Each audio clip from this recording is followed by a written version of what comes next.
Okay, present tense stem changers. First off, in Spanish, there are many stem changing verbs, and you already learned them last year with the present tense. In the present tense, there were three main stem changes: O to UE, E to I, and E to IE. So if you look at your notes, there is just a little bit of a box for you to complete. So just take a second to complete the notes.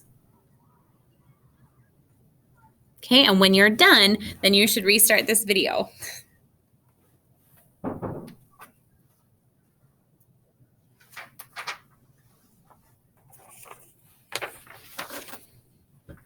Okay, so when we're looking at the box, the verb encontrar is going to change from an O to UE in the present tense. So for example, mi hermano y yo encontramos un gato y el gato encuentra un ratón.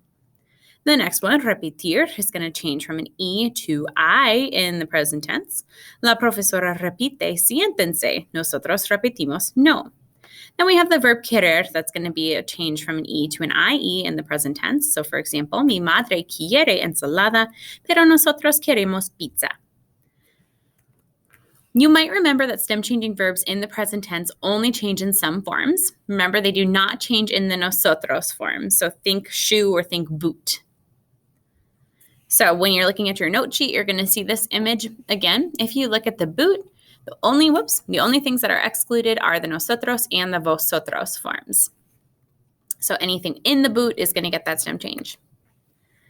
So in the preterite tense then, switching our brains over to the preterite, there's a few nice things. So first off, only IR verbs will ever get a stem change. So AR, ERs, those never will get a stem change. You don't have to worry about them. They're automatically excluded. Then there are only two possible stem changes with IR verbs, E to I and O to U, and that's it. Furthermore, they only change in two forms. So the forms are going to be él, ella, usted, and ellos, ustedes.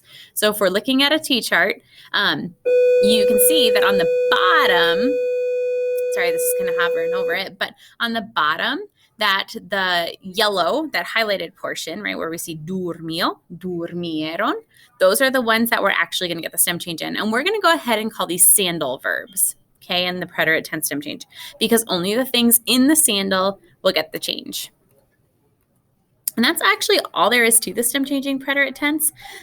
So three big rules: only IR verbs, there's only two stem changes, E to I and O to U, and then finally, those stem changes only happen in the sandal in the preterite tense.